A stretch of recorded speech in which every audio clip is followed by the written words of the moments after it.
Okay, so I've been thinking a lot about the Bible and religion, and especially with everything that happened to Charlie Kirk, his assassination, and then we also had Voddie Baucham passing away, and I had just discovered his content. I came across a talk that he had, and basically he was talking about other things, but one of the, shorter clips of that discussion, he was talking about Charlie Kirk and basically reviling and basically saying the truth and not being afraid of how you say it, that sort of thing, is my takeaway from what he said.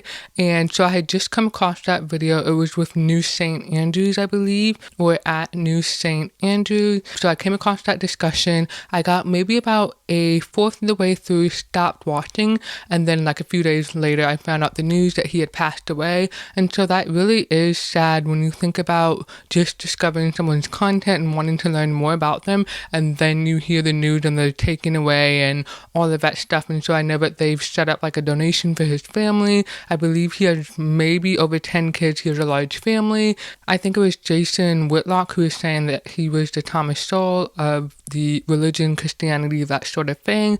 And so I am interested in watching more of his videos and seeing what he had to say about the world, about religion, and all of that stuff. And so what inspired me to do this video is just my own journey with religion, and specifically wanting to get into reading the Bible and also starting to go back to church in the sense of watching live streams and live sermons. So as for my backstory before I get into the rest of this video, I did go to Bible study when I was younger, but I could not tell you the stories that we talked about or what we even did in Bible study. And so a lot of this is foreign to me, but I think that most people, they know the basic story of Adam and Eve, Jesus because of Christmas, and then also Jesus dying on the cross. But beyond that, I didn't really know any of the other stories, and that kind of bothered me a little bit. And so actually about 2 or 3 years ago was when I really wanted to get into reading the Bible and kind of understanding the stories a little bit better. And so there are a few ways that I went about doing that, and we can get into that a little bit later. This is heyybritny. Welcome back. So I've always been interested in religion, and I actually minored in religious studies when I was in college, and this was completely unintentional. I really was just taking the classes that I was interested in. More specifically, I was kind of interested in Eastern religions and Buddhism, and so that was just something that fascinated me. And I remember, I can't even tell you the names of the classes, but I think I might have taken one class on Western religion, and then the other might have been Eastern religions. And I remember somebody saying, he was like, hey, West meets East or something like that. And at first I didn't really get what he was saying, and then I obviously later understood it. I don't think the classes were Western religion and Eastern religion, but it was something, the breakdown was like that, it just wasn't titled. And so I was confused when he said that, and then after a while it hit me why he was saying that. And so anyway, I've always been super interested in religion, and in 2015, 2017, I used to listen to a podcast called Urban Dharma, and it's on Buddhism. The podcast is actually led by or held by a monk, and he's just basically talking about his journey as a monk and also spreading Buddhism. And the reason why I don't listen to that podcast as much anymore is because I think when I first discovered it in 2015, there may have been a huge backlog of episodes, and I caught up and got up to date on everything. And so I was having to wait for the new episode to come out. And I didn't really like that and just kind of fell off and basically didn't listen I probably listened on and off from maybe 2017 till now. And here and there I will go and listen. And I was actually listening to 2 episodes earlier today, and his podcast is really good because it's at the right kind of speed and kind of tone is the wrong word, but it's just really peaceful listening to him talk. So yeah, Urban Dharma was a great podcast to listen to while I was working, and if it was something that I really wanted to kind of hear a second time, I would just replay it to make sure that I actually understood what he was saying and then just keep it moving. And so I am trying to listen to that a little bit more, but also I do want to explore Christianity a little bit more and really better understand the Bible. Now, a fun fact, because I mentioned that I basically unintentionally minored in religious studies, I also took a class on genocide and the sociology of the family. And the genocide one, that one actually excited me because I know that I talked about Israel and the Gaza war a lot in a few of my past videos. And someone actually left a comment and they were basically mad at me because I didn't talk about the genocide in Africa, in the Congo. And so I did start working on notes for that video, but I did not get around to doing that video because everything with Charlie Kirk happened around that same kind of time. And so I do want to share, if I can find it, I do want to share some facts that I did look up in those notes. So just give me 1 second to pull that up. So what I remember from my notes is and from the class that I took in just generally my middle school and high school education, I've always heard about 3 genocides: the Armenian genocide, the Holocaust, and the Rwandan genocide. And so I know that I watched Hotel Rwanda with Don Cheadle, if I'm saying his last name correctly, and he's the guy who is it Voddie from the Marvel movies. And so I didn't make that connection that was him until maybe like a few years ago once I saw him in the Marvel movies and whatever. And so some key facts about that genocide: over 6 million lives lost with millions displaced. By 2003, 3.4 million people were displaced and cannot return home. 1 woman is raped every minute in the Congo, according to the New York Times. The UN has a mapping report that details international human law violations of basic human rights. But what is happening is names of the individuals and groups who are responsible for these crimes have been redacted, and so survivors and victims are still waiting for legal action and justice. So those are some quick facts that I wanted to read out, and I'm sorry that I cannot do a longer video on this. I really want to get back to the religion aspect of this video, but I did just want to read out those facts because a lot of my videos, if you've watched my videos, a lot of them feed into each other, and it's really because I'm also talking about what I'm naturally kind of learning and discovering as I'm making my own content while watching other content. So getting back to religion, about 2 or 3 years ago is when I decided, hey, I want to learn more about the Bible. I want to read the Bible. And so I was very overwhelmed with wanting to read the Bible because, one, it feels so intimidating, especially with it being such a huge book. Also, when I was younger, I used to have this teen study Bible. I'm going to add a photo so that you can see which one I'm talking about. And I had that in like middle school or high school, and I never actually read it. And so I knew that at some point I would probably want to get a study Bible just to kind of help keep me on track and motivated to complete reading the Bible in 1 year. So when I did start to read the Bible 2 or 3 years ago, I did discover that we had a children's book of Bible stories.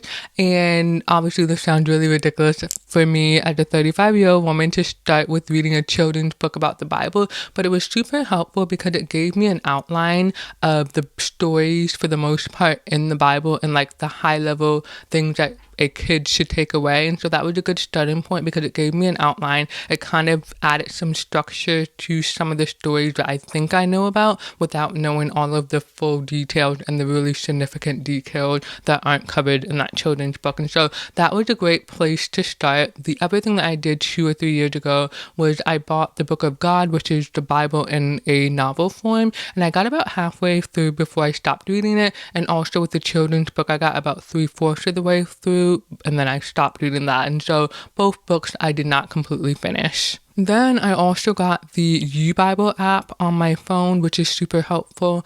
And I recently went back to it, but I've also been looking up verses. And so I basically lost the place that I was 2 or 3 years ago when I was kind of starting that and kind of here and there looking at it. And so I basically am starting over with everything. And so this past Sunday, what I did was I went back to the children's book and I started from the beginning and read it all the way through. And it took a few hours because it's a children's book, but there's a lot of writing and all of that stuff. And there's like maybe 100 pages. And so it was really dense reading, and it's for children, but it was a lot. Like, it's not like a cute little chapter book that's just like 5 sentences long or something like that. It's a lot more information than that. And so that definitely was a good starting point.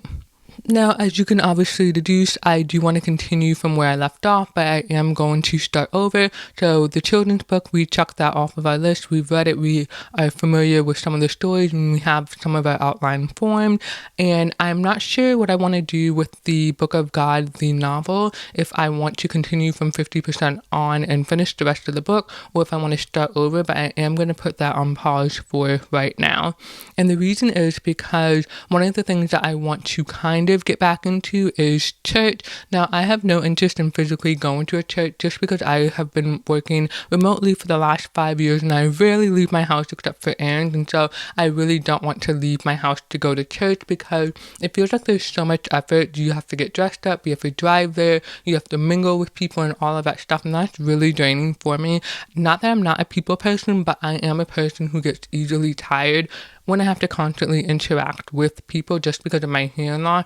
It takes a lot of effort to be able to hear people, have a conversation, and all of that stuff. And so I'm not a extrovert, I'm more introverted. And so having to kind of pep myself up and kind of have those conversations and make sure I understand the conversation and all of that stuff and what people are saying to me, that does get draining. And so I tend to, in conversation, if I can't keep up with what is going on, I'll just kind of tune out of the conversation. I do that a lot. And so it's just easier for me to watch a live stream, hear the message through Bluetooth. I understand what the person is saying, what the pastor is saying, because when I go to church, I can hear them, but I also can't make out the words that they're saying. And so in that sense, it's a waste of time that I'm going to church and I don't even know what the guy is saying, right? And so for me, it's a much better experience to have it on my laptop with caption, and I know exactly what is being said, and I can better absorb the information. And so obviously for me, that is the perfect solution in this scenario.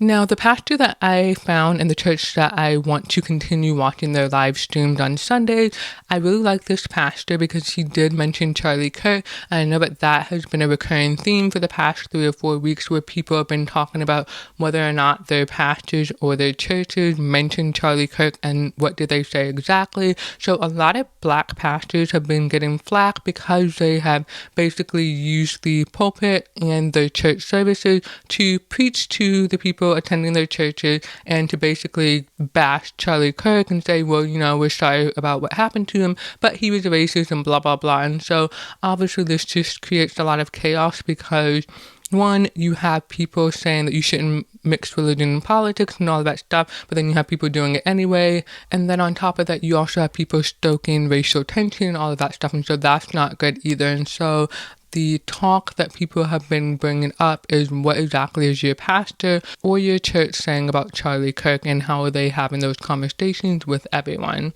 And so I really liked my pastor because he brought it up, but he really brought it up in the context of good and evil, and he was really focused on how the stuff with Israel and Palestine and how that was playing out in the world that we live in today. But he wasn't like, oh, Charlie Kirk is a racist, you shouldn't like him, blah, blah, blah. And so I was wondering how the black people who regularly attend this church and hear this pastor's sermon, what they thought about what he was saying about Charlie Kirk. Did they think about it in a negative way, what he was saying, or were they unhappy that he didn't say something, or were they unhappy with what he said? And so that was interesting for me, but I would obviously much rather focus on the battle between good and evil and what we all need to do in order to really lessen the divide and come together as one human race and as one group of people instead of focusing on what divides us. And this also feeds into 2 videos that I briefly saw earlier today before recording this video. One was on a pastor basically talking about how race is a social construct or a construct, period. And then he was also talking about how there's one human race. But then I also saw briefly another video where I think this guy is a pastor or he is religious at least. And he was basically saying, as a black person, I'm really proud of what the black people before me did so that I can have the rights and the experience that I have today. He did say, I experienced racism and all of that stuff, but I'm grateful for what my ancestors have done. But then he also said, I'm a Christian, I'm religious, and I'm putting my identity as a Christian above my identity as a black person. And I think that that's something that I can resonate kind of in a different angle or a different concept because I am black, but I'm also hearing impaired. And so for me, being hearing impaired impacts everything that I do more than my race, I think. And so for me, I identify as being a hearing impaired individual over being a Black person. Or it's not over, but it's just what impacts me the most, or what I identify with the most. And so there's some people who cannot understand that, because one, yes, I do consider myself to have had a privileged childhood, and that allows me to not have to deal with race as much. And then also more of my struggles have been because of the fact that I am a hearing impaired person. And that also leads me to the book that I was reading, Americana. And so this is basically about a African immigrant who comes to America. And one of the things that she was saying in this book, this is obviously a novel, but I would imagine based on actual experiences of Black or African immigrants to America. And anyway, so she was talking about how basically they do not think of race the same way in Africa. So when she came here, she became a Black American and having the experiences that Black Americans typically have. But then when she went back home to Africa, race disappeared, or she didn't have to think about being a Black American anymore. And so that's kind of the idea here, that when you get to a certain mindset or status or in a certain culture, you don't think about race the same way, and so you don't have to deal with the same conversation that people who are focused on race want to have, or feel compelled to have, or feel forced to have. And so that's kind of my worldview and how I operate. I know that some people probably are not going to identify with that or understand that, and that's totally fine, but I do want to be honest about what it's like from my perspective, being a Black person and a person who is technically disabled. Now, getting back to religion, because we've been talking about race, we've been talking about Black pastors and what people have been saying in the church, and so this kind of naturally led me to the conversation around a Bible-believing church and what that means exactly. And so it seems like there's some negative connotations with that phrase. Some people think it's a way to kind of separate certain Christians from other Christians as if they're better because they believe the Bible word for word, or the Bible is their source of authority. But I think what it really means to me, from my understanding of the conversations that I've read and the articles that I've read and stuff like that, is basically saying that we follow what the Bible says, or we apply its teaching no matter what, whereas some people today might follow the Bible, but it kind of shifts based on the culture and what's accepted socially versus what you should be following biblically. And so I think to me that makes sense. And so one of the things that I heard Kirk say, and Charlie Kirk himself say, find a Bible-believing church, and then my own pastor said that as well. And so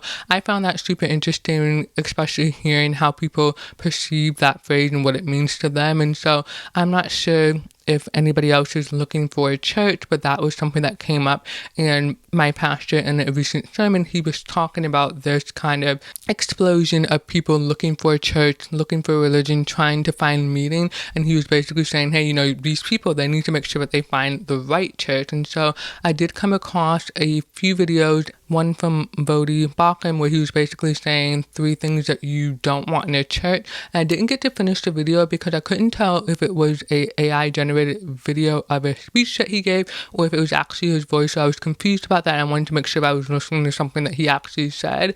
And so my point is that there are a lot of people here who are now looking for churches, trying to find out where they belong. And that was actually a struggle that I had, because when I was looking for churches to, I guess, belong to or follow on YouTube, obviously because I want to listen to live streams from home, I don't want to actually go to the physical building or the physical church. And so there was one that I found where the pastor was basically talking, and there was music playing in the background, and it was kind of too loud and was annoying. And so I knew that that's not something that I wanted to listen to for like an hour or whatever.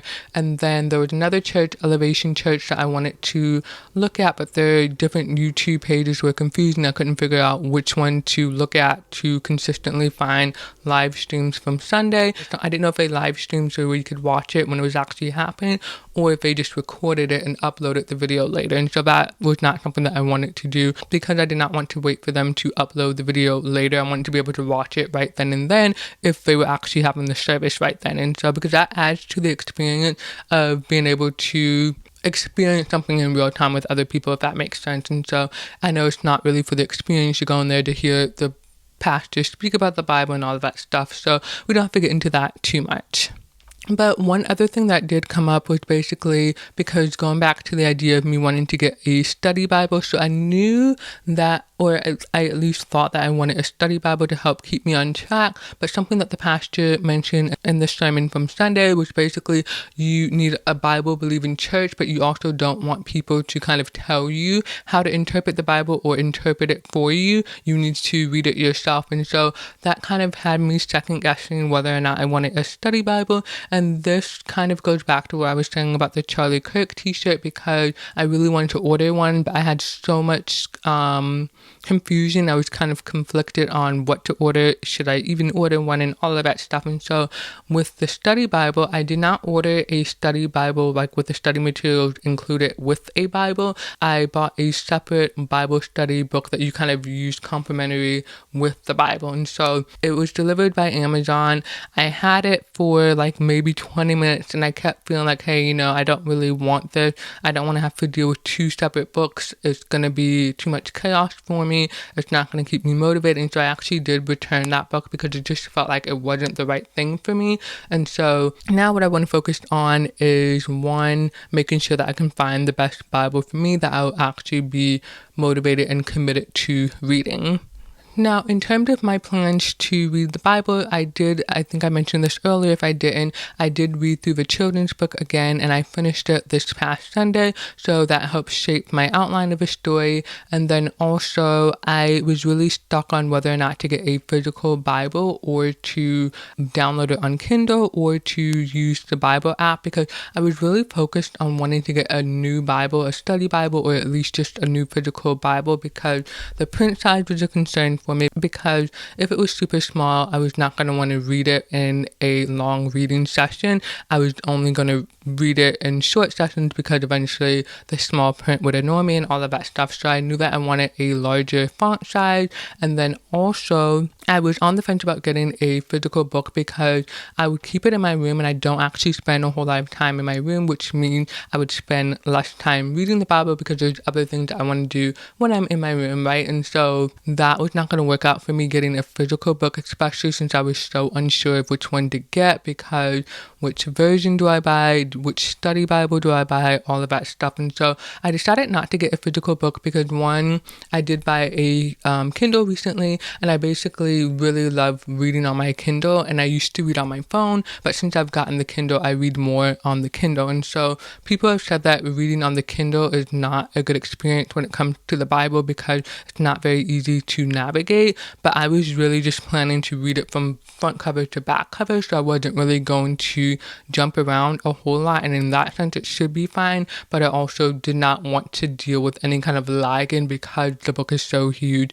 especially on a Kindle device. And so I decided that the best option was to use the Bible app, which I already had downloaded on my phone. And so I basically just started over from Genesis, and I would just kind of try to read from the first book all the way to the last book. And even 2 or 3 years ago, I played around with the different versions to see which one I wanted to read. I looked at the New King James Version. I looked at the King James Version. I looked at maybe the NIV and then the NLT version. And right now I'm sticking with the NLT, the New Living Translation, because I think that is a better read for me, especially with me having read some of the Book of God, which is a little bit more in kind of like novel format and kind of more traditional or more contemporary writing. At least it seems more recognizable to me, and so I would rather read it kind of in the closest kind of style of that, which would be, in my opinion, NLT, and that would help motivate me to continue reading. And so that's been working out well for me. I basically started that on, I would say, the 22nd, and so I've been reading as much as I can when I feel like it and all of that stuff to kind of make some progress in reading the Bible. And so far everything is working out for me, and I really do like having it on my phone, because with the physical book it really depends on me to carry it from my room, other places, and so that just having a physical book, even though at some point I should get a Bible with a larger print so that I can have it on hand to reference. It would be easier for me to just use my phone because that goes everywhere with me and I don't have to worry about physically carrying a book. And then also, I have not enjoyed reading paper books since I got the Kindle, because prior to the Kindle, I was always reading on my phone, and so it has been a really long time since I've read a physical book. And I was reading a fantasy book the other day, or a few months ago rather, and I hated reading from the physical book because of how it felt in my hands, and so I knew that from that experience I was not going to enjoy holding a Bible, so I wanted to find a better way to read it. The other thing that I did is I have the Bible app on my phone, but what I've noticed is that there are times when I want to look up verses and I don't want to do it on that Bible tab that I'm on, because then I'm going to lose my place, which is super annoying. So I actually have downloaded another Bible app just to use for looking at verses when I want to reference something that is mentioned in something that I'm reading or a video that I'm watching, so I don't lose my place where I am in the first Bible. And so that's been super helpful. I just downloaded that second app today because I did not want to run into any issues or lose my place, especially while I'm so motivated to continue reading and make as much progress as I can. So for my focus right now, I want to finish the Bible in 1 year, and then maybe I may go back and finish the Book of God. And I am going to try and read other texts in between me reading the Bible on my phone, but also just making sure that I don't solely focus on the Bible, because I feel like if I am so focused on it, I'm going to eventually kind of overwhelm myself and get fatigued and stop reading it and not go back to it. So I want to read it when I can, but also make sure that I'm adding in other text, but hopefully I'm conveying the feelings and the kind of anxiety around reading the Bible and that pressure to finish in 1 year. And the other thing that's kind of on my reading list is I was at the used bookstore recently and I came across a book, and it's basically called Spiritual Warfare, and it was a very dense book. It was probably 900 pages, if that, but it was probably more than 900 pages, and that's something that I want to check out too. But I also want to make sure that I at least know what's in the Bible and the stories before I jump into that, because if it references stuff from the Bible that I don't necessarily know, I feel like it's going to be very hard for me to be like, hey, that's not right, that's not what the Bible says, that sort of thing. And I know that people are saying that that is important, because one thing that the pastor mentioned is that you don't want people to interpret the Bible for you, because then again, if they say something and you don't know better to say, hey, that's not right, then you fall into that slippery slope. And so I do want to avoid that as much as I can. Alrighty, so that's the end of this video. Hopefully this was super helpful. I just wanted to come on and share my journey so far with kind of getting back into religion, reading the Bible, and how it's been working out for me so far. I know that people have been asking questions about this online and on Twitter and on social media, so I really just wanted to add my 2 cents to the conversation and share what I've experienced in my journey with this so far and what has been working out well for me, and some things that I knew to avoid going into this journey. Feel free to continue the discussion in the comment section below. Thank you for watching, and I'll see you in the next one.